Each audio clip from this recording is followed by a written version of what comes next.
Rabbi Say, Baruch Hashem, the Olim are back in the base medrash. So beautiful. It is, I can't tell you what it is to see everybody here back in the base medrash. It's been a while since we saw the Olam. It's mamish gewaldig. You should be gebenched, Be'ez Hashem. It should be a beautiful Zman, an uplifting Zman, a geschmackes Zman. Siyata D'Shmaya, there's a lot to discuss, Be'ez Hashem.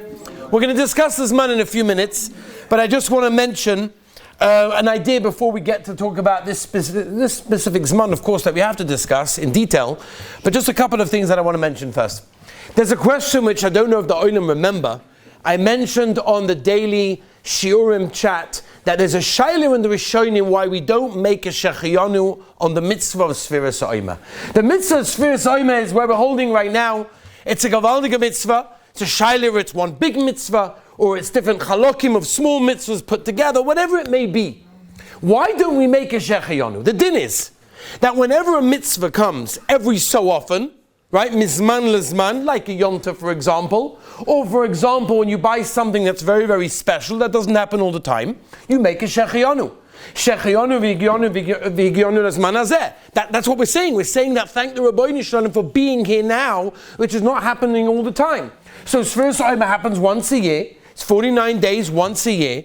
Why don't we say Shechion? It's not my kasha, the Rishonim asked the kasha. I mentioned it on one of these Shurim. I think it was right after Yom Tov, maybe it was Chol Hamoed, one of the days, and I got one reply from one of the Gavaldige Bacham in Yeshiva who said to me, I can't wait till tomorrow's share to hear the answer. And I said, no, I'm not going to answer it. I'm waiting to hear from you the answer to discuss it with the Olam, right? Did he get back to me? I'm not sure, right? He didn't get back to me, no. Okay, say that, Baruch Hashem.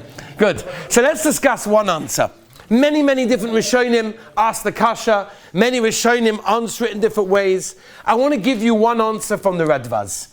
The Radvaz brings one of the answers for this question. Again, it's a simple question. Why don't we make a shechiyanu? It's a mitzvah that happens once a year. At the beginning, we should say yom echad. We should say also a shechiyanu as well, because it happens once a year. Why do we not? So the Radvaz answers a very interesting answer. And the answer goes like this.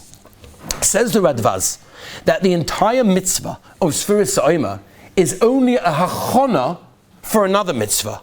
So therefore, says the Radvaz, what we'll do is we'll make a bracha on the ikar, and that will pater the toffel. We know that from Hilchos Brachos, right? When you have two foods, you'll make a bracha on the main one, the primary food, and the toffel, you don't have to make a bracha, right? However it works, we're not going into the logistics. But the idea is you'll make a bracha on the ikar and pater the toffel. Says the Radvaz, the whole yesod of Sefira So'ima is not to be here, is rather to be somewhere else. Therefore, if that's the case, I'll make a bracha on the ikar, which is, of course, Shavuos, right? Because we call it the Yom Tov of Shavuos, of weeks, because we count the weeks to the Yom Tov of Shavuos, which, of course, we'll discuss near the time of Yom Tov, Haba Elinu the Tova. There's a lot to discuss. It says the Radvaz, if that's the case, when I make my Shechiyanu on the Yom Tov of Shavuos, it covers Sefira So'ima. Because Sefira So'ima is a hachana just to get to Shavuos. So if that's the case, I'll make a bracha on Shechiyanu, on Shavuos, and I'll pater my Sefira So'ima. How does it work, lemafreya, retroactively? That we're not going to discuss, but that's the idea. By the way, it's not only a Radvaz. The Maril, also we're dealing with Rishonim over here. The Maril also seems to say a similar idea. The Lashon of the Maril is mamish kehechsha mitzvah. That the mitzvah of Sefira So'ima gets us towards Shavuos. That's what we're counting towards. And therefore we don't make a shechiyanu. Now the question is why? It's a mitzvah. The mitzvah is Sefira So'ima. What do you mean it's a hechsha mitzvah? There's a mitzvah to count. I'm counting. So what do you mean it's a hechsha mitzvah to get to Shavuos? Shavuos is a mitzvah of Shavuos, and there's a mitzvah of Sefira So'ima. Why is it that it's a chona mitzvah? So the Chinuch, famously a mitzvah Shin Vav, tells us as follows. The Chinuch explains to us the whole yesod of counting. And this is something that I feel that we should have in mind as we count Sefira every single day, right? Until we get to the Yom Tov of Shavuos, what are we meant to be thinking about when we count the Omer? What is our thought meant to be? Tells us the Chinuch, the thought is meant to be very simple. That we are showing our anticipation and our excitement to get to the Yom Matan Torah. To get to the Yom Tov of Shavuos where we receive the Torah, where every single one of us, Be'ez Hashem, is going to vayt Nocham, we're going to receive the Torah. We're going to be makabel the Torah. It's an amazing Yom Tov, amazing opportunity also, which we'll discuss. But says the Chinuch, the idea of Sefira is to show what? The idea of Sefira is to show, I can't wait to do this. I can't wait to get the Shavuos. I'm counting down, right? There are guys, right, maybe in different yeshivas, that count down how many more days left till the end of the Zman. Baruch Hashem, over here, from what I heard from the Olam, the Olam are counting Bein HaZmanim, how many more days left until we get to go to yeshiva. That's what it is. We're excited to get to yeshiva. How long did it take, right? I don't know if any of you are holding in the Inyonim, but I mean, Baruch Hashem, we have a few Chassanim now in Yeshiva, which is Gavaldik, Yitzi Lichtenstein, Gavaldik, Avizuka, Ari Goldberger. Beautiful. We have some Chassanim. We're very excited in Mitzvah Hashem. But one of the things, I don't know if you guys, again, are in the Parsha, Mitzvah Hashem, Be'itav Zman, you'll be in the Parsha. But there's an interesting thing that you buy. Sometimes a color will buy it for the chosn, or the chosn will buy it for the color. It's a countdown clock. It's an electric clock. And you punch in when the chasana is, not just when the chasana is, when the chuppah is. So you punch down the date and the time of the chuppah, you know what I'm talking about, right? And it starts to put down a countdown. There are 64 days and 14 hours, 13 minutes and 3 seconds until you get married. Right? That's what they have. They have all these things, right? Nowadays they make an app. This is what they tell me. They make an app for when you eat meat, you press, I ate meat. This way an alarm bell rings. Bing, bing, bing, bing, bing, bing, bing, bing. What's this? What's this? You look it up. You can now eat dairy. Oh, Baruch Hashem. I was so nervous. I didn't know what to do. Right? Not for a minute longer would I be fleisching. They say a story. One of the Rebbes, I don't remember which one it was. One of the Rebbes used to love eating steak. And they said, Rebbe, you know, a bissel pasnish for the Rebbe to enjoy a good steak meal. What's pshat? A Rebbe's meant to be Polish. He's meant to be, you know, an olam haba, not an olam hazeh. What are you busy with steaks? So the Rebbe said very simple. The Rebbe said, when I eat a steak, I now cannot have milk for 6 hours. I'm meshubed to the Rabbeinu Shalom for the next 6 hours. I always want to be meshubed to the Rabbeinu Shalom the whole time. And Mela, I eat meat just so that I should always remember I can't eat milk, and therefore I have to do that. Rabbi Sai, the mitzvah of Sefira Sa'imah is the mitzvah of showing the Rabbeinu Shalom we are so excited. We're excited to get the Shavuos. We're excited to makabel the Torah. We're excited to have the Torah in our lives, which is of course something that we really have to understand on a deeper level. That I want to tell you a lashon of the Akedah, the Bala Akedah in Parshas Emor.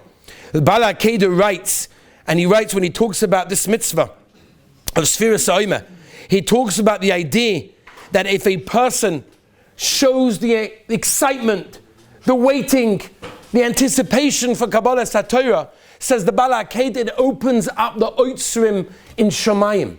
That a person's anticipation and excitement to get to Kabbalah Torah is an amazing, amazing thing. And that's what's important. The Or Sameach, Rameir Simcha, the Or Sameach was one time learning with his Chavrusa. And they were learning a Sugya, they were learning a Tosfos. It was schwer. They didn't understand Pshat and Tosfos. He asked his Chavrusa after him, they're schwitzing for hours over these Tosfos. No Pshat. No Pshat. So Or Sameach turns to his Chavrusa and says, listen, my dear Chavrusa, let's stop for a moment. And let's daven to the Rabbeinu Shalom that the Gemara Niddah tells us. You daven to who has the Chochmah, the Rabbeinu Shalom. They should give us the Chochmah to be able to understand this Torah. And therefore, that's what we want to do. So they stop for a few moments. The Or Sameach's Chavrusa davened for Chochmah Satorah. I want to understand. Give me Bina, give me Das, give me Chochmah. I want to understand Torah.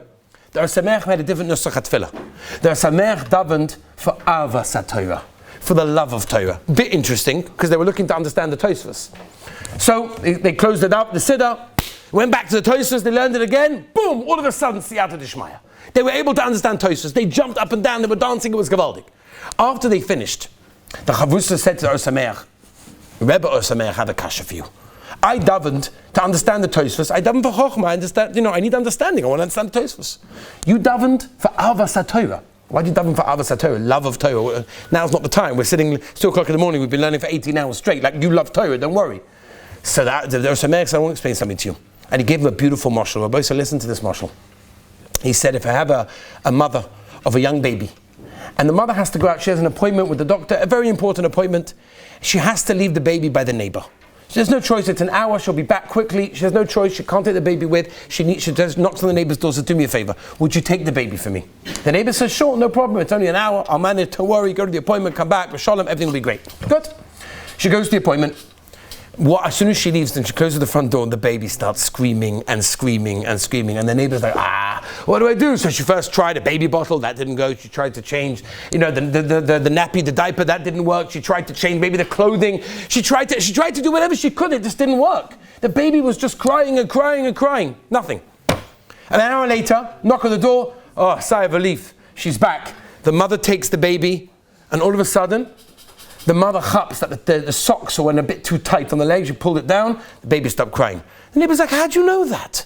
An hour I'm trying to get this baby to stop crying. The mother said, listen, I love this baby to bits. It's my baby, of course, it's a natural thing. I love this baby.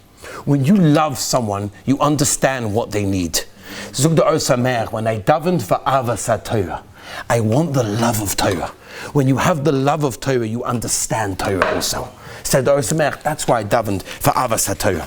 And Rabbi say, we're starting a Zman Be'ez Hashem. It's a short Zman, but it's a Zman that can have so much, that we can accomplish so much. I want to just tell you another Maisa. Reb Noach Weinberg, Yeshiva B'Eisha Torah, famous, unbelievable Yid. What he did for Klal Yisrael was amazing. And the story goes like this. There was a Yid in Or Sameach who was doing amazingly well. He was really steiging, he was really growing. He came from a totally secular background. He came to Eisha Torah and he was mamish steiging.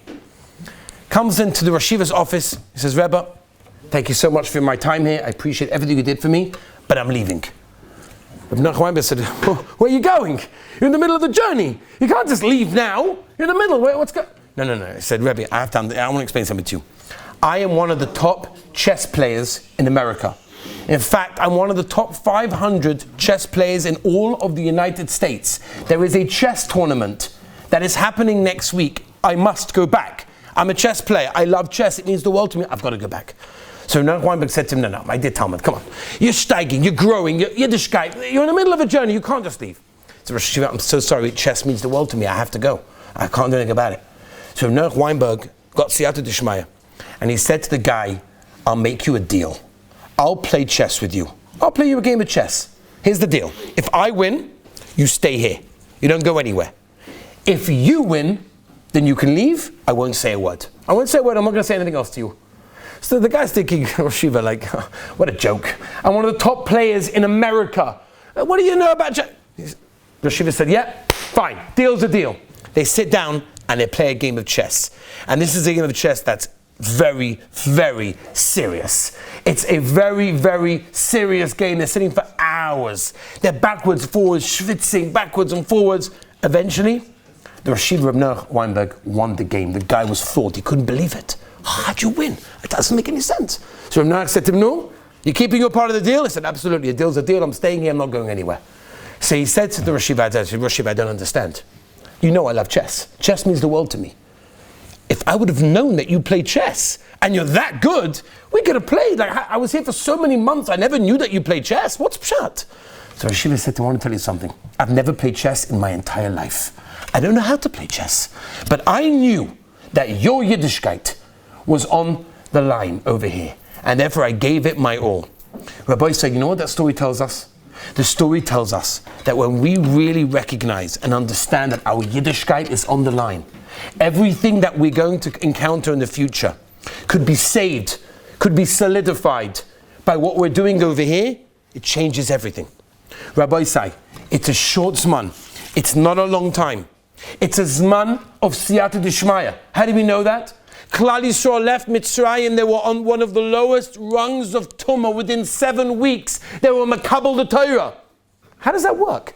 The lowest level, all of a sudden, boom, they're Makabel the Torah from Har Sinai. They come out, Kaviyachol see the Rabbeinu Shalom. How does that work? The answer is, it was a matana. It was a matana. They got a matana from Hashem. These weeks, Rabbi say, we get a matana from the Rabbeinu Shalom. As long as we put in our little bit of effort, whatever we can do, we can accomplish the world. Right? As we said in the beginning, the mitzvah's first omer is a machlokes rishonim. If it's one long mitzvah with 49 parts, or every single day is its own mitzvah. Nafkamina legabe bracha, which we're not going to talk about. But what we can say is like this. Every person has to have 2 goals. There has to be the one mitzvah, that's the long-term goal, all the way down there. Yeah, I have a long-term goal. How many times I sat with the guy and say, no, what's the goal? What's the goal? What are we doing here? What are we going to accomplish? What are you walking away with? That's the long-term goal. There's also every day is its own mitzvah. Every day is its own day. Every seder is its own seder. Every moment is a moment of opportunity. That's what Sefira The Zman represents, and it represents it for every single one of us. Let us take Be'ezah Hashem, the Siyata D'Shmaya, that the Rabban Shalom will Be'ezah Hashem give us. And the Zman that we have with the incredible Rebbeim, Shiurim, atmosphere, and guys that we have over here, and use it to the fullest to be able to walk out of this Zman, as different people, as higher people, as more connected people. Be'ezah Hashem.